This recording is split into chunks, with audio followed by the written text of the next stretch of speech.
ഇതോ ഇല്ലല്ലോ. നമസ്കാരം കൂട്ടുകാരെ. അപ്പം ഞാൻ നമ്മുടെ തിരൂർ കൂട്ടായുള്ള ബ്ലൂ വേവിലാണുള്ളത് കേട്ടോ. അപ്പോൾ ഇവിടെ 50 രൂപ എൻട്രി ഫീസ് കൊടുത്ത് അകത്ത് കയറിയാൽ നമുക്ക് ഒരുപാട് കാര്യങ്ങൾ കാണാനുണ്ട് കേട്ടോ. കുട്ടികൾ കളിക്കാനുള്ള സ്ഥലങ്ങളുണ്ട്.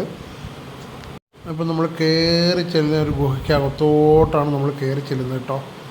ആ ഗുഹയ്ക്കകത്തോട്ട് കയറി നമ്മൾ പുറത്തോട്ട് നോക്കുമ്പോൾ അതിവിശാലമായൊരു ലോകം അവിടെ കാണാം. കയറി ചെല്ലുന്നതിൻ്റെ റൈറ്റ് സൈഡിൽ തന്നെ സ്വിമ്മിംഗ് പൂള്. അത് പ്രത്യേകം പൈസ കൊടുത്തിട്ട് നമ്മൾ ഉപയോഗിക്കേണ്ട ഒരു കാര്യമാണ് കേട്ടോ. നമ്മൾ കൊടുക്കുന്ന 50 രൂപയ്ക്ക് ഉള്ള ഒരു മുതലാണ് നമുക്കവിടെ ഉള്ളത്. ബാക്കി നമ്മൾ സ്വിമ്മിംഗ് പൂളും പിന്നെ 1-2 കാര്യങ്ങളൊക്കെ ഉണ്ട്. അതിനൊക്കെ നമ്മൾ ഓരോ പൈസ കൊടുത്തിട്ട് ആവശ്യക്കാരെ അതിനനുസരിച്ച് ഉപയോഗിക്കണം കേട്ടോ. പിന്നെ ഇവിടെ ഒരു ചെറിയൊരു ബർത്ത്ഡേ പാർട്ടിയൊക്കെ നടത്തുന്നൊരു ഹാളുണ്ട്. അപ്പോൾ അതിനെ പ്രത്യേകിച്ച് പൈസ ഒന്നും വേണ്ടെന്ന് പറയുന്നത്. അവർ എത്ര ആളുണ്ടോ എൻട്രി ഫീസ് കൊടുക്കുക, പിന്നെ എന്തെങ്കിലും ഒരു ചെറിയ 100-200 രൂപയാണ് അവർ ഈടാക്കുന്നതെന്നാണ് നമ്മുടെ കൗണ്ടറിൽ നിന്ന് അറിയാൻ കഴിഞ്ഞു കേട്ടോ. പിന്നെ കുറച്ച് അനിമൽസൊക്കെ ഉള്ള ഒരു ചെറിയ ഒരു സംഭവം നമുക്കവിടെ ഉണ്ട്. അത് നമ്മൾ ഈ 50 രൂപയിൽ ഇൻക്ലൂഡ് ചെയ്തതാണ് കേട്ടോ. പിന്നെ ഇവിടെ ഒരു കോഫി ഷോപ്പ് ഒക്കെ ചെറുതായിട്ടുണ്ട്. അപ്പോൾ ഇതുവഴി നമ്മൾ അകത്തോട്ട് കയറിക്കഴിഞ്ഞാൽ അവിടെ നമുക്ക് ഒരുപാട് സംഭവങ്ങൾ കാണാനുണ്ട്. ഇതൊക്കെ അതിൽ ഫ്രീ ആണ് കേട്ടോ. അപ്പോൾ ഈ കോഴിക്കാർപ്പിനിട്ട ഒരു ചെറിയ ഒരു പോണ്ടുണ്ട്. എന്താ ഭംഗി അത് കാണാൻ തന്നെ അല്ലേ. അപ്പോൾ അങ്ങനെ കുട്ടികളായിട്ടൊക്കെ വന്നിട്ട് നമുക്ക് സമയം ചിലവഴിക്കാൻ പറ്റിയ ഒരു സ്ഥലമാണ് കേട്ടോ. അപ്പോൾ വരുന്നവർ വൈകുന്നേരങ്ങളിൽ വരാൻ ശ്രമിക്കുക. കാരണം മറ്റേത് വെയിലിൻ്റെ ഭയങ്കര ചൂടുണ്ടാവും. ഒരു 3-3:30-4 മണിക്ക് വന്നു കഴിഞ്ഞാൽ രാത്രി 10 മണി വരെ 9 മണി വരെ 10 മണി വരെ ഒക്കെ ഉണ്ട് കേട്ടോ. അപ്പോൾ കയറി ചെന്നപ്പോൾ തന്നെ അയാൾ നമ്മളെ കഴുത്തിൽ ഒരു ഹാരം അണിയിച്ചു തന്നു. പിന്നെ നമ്മൾ ഈ ഒരു സംഭവം അങ്ങനെ ഒരുപാട് സംഭവങ്ങൾ, പൂച്ച, മുയൽ, പിന്നെ കിളികൾ, അങ്ങനെ ഒരുപാട് കാര്യങ്ങൾ അവിടെ ഉണ്ട്. ഇതൊക്കെ നമ്മൾ 50 രൂപയിൽ ഇൻക്ലൂഡ് ചെയ്തതാണ് കേട്ടോ.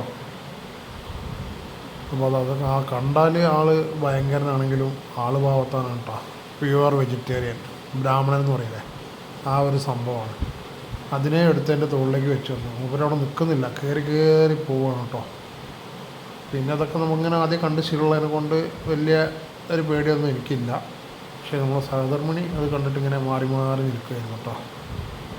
അപ്പോൾ അതിൻ്റെ മുഖം കാണുമ്പോൾ നമ്മൾ വിചാരിക്കും ഇതൊരു ഭയങ്കര സംഭവമാണ്. പക്ഷേ അങ്ങനത്തെ പ്രശ്നങ്ങളൊന്നും ഇല്ലാത്തൊരു സാധു മനുഷ്യനാണ് കേട്ടോ. പിന്നെ അത് കഴിഞ്ഞാൽ അവിടെ നമ്മളെ കുറേ കിളികളുണ്ട്. ആ കിളികളൊക്കെ നമുക്ക് അല്ല ഇത് മറന്നുപോയി, സ്പൈഡർ. അതും നമ്മുടെ കയ്യിലൊക്കെ വെച്ച് കാണിച്ചു തരുന്നുണ്ട്. ഇത് വിഷമില്ലാത്തൊരു ജീവിയാണെന്നാണ് ഇവർ പറയുന്നത് കേട്ടോ. പിന്നെ അത് കഴിഞ്ഞാൽ കുറേ പക്ഷികൾ, കോഴി, അങ്ങനെ ഒരുപാട് സംഭവങ്ങൾ കാണാൻ അവിടെ ഉണ്ട് കേട്ടോ. അപ്പോൾ കുട്ടികളായിട്ടൊക്കെ വരുമ്പോൾ ഭയങ്കര ഹരാക്കിയിട്ട് പോകാൻ പറ്റിയൊരു സംഭവമാണ്. ഇത് എന്തോ ഒരു കോഴീൻ്റെ പേര് പറഞ്ഞവർ കേട്ടോ. പിന്നെ അത് ടർക്കി. പിന്നെ ഇവരൊക്കെ നമ്മുടെ കയ്യിൽ വന്നിരുന്നിട്ടാണ് ഫുഡ് കഴിക്കുന്നത് കേട്ടോ. അതിന് ഫീഡ് ചെയ്യാനുള്ള ഫുഡ് അവർ തരുന്നുണ്ട്. നമ്മൾ ആ കൂട്ടിൻ്റെ ഉള്ളിലേക്ക് കയറ്റി ഇതൊക്കെ അവർ കാണിച്ചു തരും കേട്ടോ. എന്ത് രസമായിട്ട് അവർ കയ്യിൽ വന്നിരുന്ന് കഴിക്കണമെന്ന് നോക്കൂ. അത് നമ്മൾ ഫുഡ് കയ്യിൽ വെച്ചിട്ട് ഇങ്ങനെ കാണിച്ചു കൊടുത്തപ്പോൾ ഒരു നേരെ നമ്മുടെ കയ്യിലേക്ക് വന്നിരുന്നു. കുറേ എണ്ണം വന്നിരുന്നിരുന്നു കേട്ടോ. പിന്നെ കുറേ അങ്ങനെ പാറി പറന്ന് പോയി. പിന്നെ വേറൊരു സംഭവം, ഇത് പൈസ കൊടുത്തിട്ടുള്ളൊരു സംഭവമാണ്. അതായത് ഫിഷ് മസാജിങ്. ഇതിനൊരു 50 രൂപ ചാർജ് ചെയ്യുന്നുണ്ട്. നമ്മൾ കാലൊക്കെ വെച്ച് കൊടുത്തു കഴിഞ്ഞാൽ കാലൊക്കെ നല്ല മസാജ് ചെയ്ത് നല്ല ക്ലീനാക്കി തരും കേട്ടോ. പിന്നെ എന്തൊക്കെയോ ഗുണങ്ങളുണ്ടെന്നൊക്കെ അവരവിടെ എഴുതി വെച്ചിട്ടുണ്ട്. ഏതായാലും സംഭവം രസമുണ്ട് കേട്ടോ. പിന്നെ ചിൽഡ്രൻസ് പാർക്ക്, ഇതും അവർ ഫ്രീ ആയിട്ടാണ് 50 രൂപയിൽ ഇൻക്ലൂഡ് ചെയ്തിട്ടാണ് തരുന്നത്. പിന്നെ അവിടെ വേറെ എന്തൊക്കെയോ ചെറിയ കാര്യങ്ങളൊക്കെ ഉണ്ട്. അതിനൊക്കെ കുറച്ച് പൈസ ഉണ്ട്. അത് ഞങ്ങൾ കയറിയിട്ടില്ല കേട്ടോ. അപ്പോൾ ഇതൊക്കെയാണ്. അപ്പോൾ ഇത് എവിടെ സ്ഥലം വരുന്നതെന്ന് വെച്ചാൽ നമ്മളെ കൂട്ടായി അടുത്ത് തന്നെയാണ്. അപ്പോൾ തിരൂരിനാലും താനൂരിനാലൊക്കെ പോകുമ്പോൾ നേരെ കൂട്ടായിക്ക് വെച്ച് പിടിച്ചാൽ മതി. പോകുമ്പോൾ റൈറ്റ് സൈഡിൽ നമുക്ക് കാണാം ടോയ് ട്രെയിനൊക്കെ ഉണ്ട്. അതിനൊക്കെ എക്സ്ട്രാ പൈസ കൊടുക്കണം കേട്ടോ. അപ്പോൾ ഏതായാലും ഈ വഴിക്കൊക്കെ പോകുമ്പോൾ അല്ലെങ്കിൽ ഇതിനായിട്ടൊക്കെ പോയാലും ഒരു 50 രൂപ മുടക്കി കഴിഞ്ഞാൽ കുട്ടികൾക്ക് കളിക്കാനും ഉല്ലസിക്കാനും ഒക്കെ പറ്റിയ ഒരു സ്ഥലമാണ്. പിന്നെ ഒരുപാട് അവിടെ കാണാനുണ്ട് കേട്ടോ. പിന്നെ വെയിലായ കാരണം ഞങ്ങൾ കൂടുതൽ നേരം അവിടെ നിന്നില്ല. അപ്പോൾ അതാണ് പറയുന്നത്, ഒരു 4 മണിക്ക് ശേഷമൊക്കെ അവിടെ എത്തിക്കഴിഞ്ഞാൽ വെയിലൊക്കെ ആറുമ്പോൾ നല്ല സുഖമായിട്ട് ഇരുന്ന് കളിച്ച് രസിച്ചൊക്കെ പോരാട്ടോ. അപ്പോൾ അങ്ങനെയൊക്കെയാണ്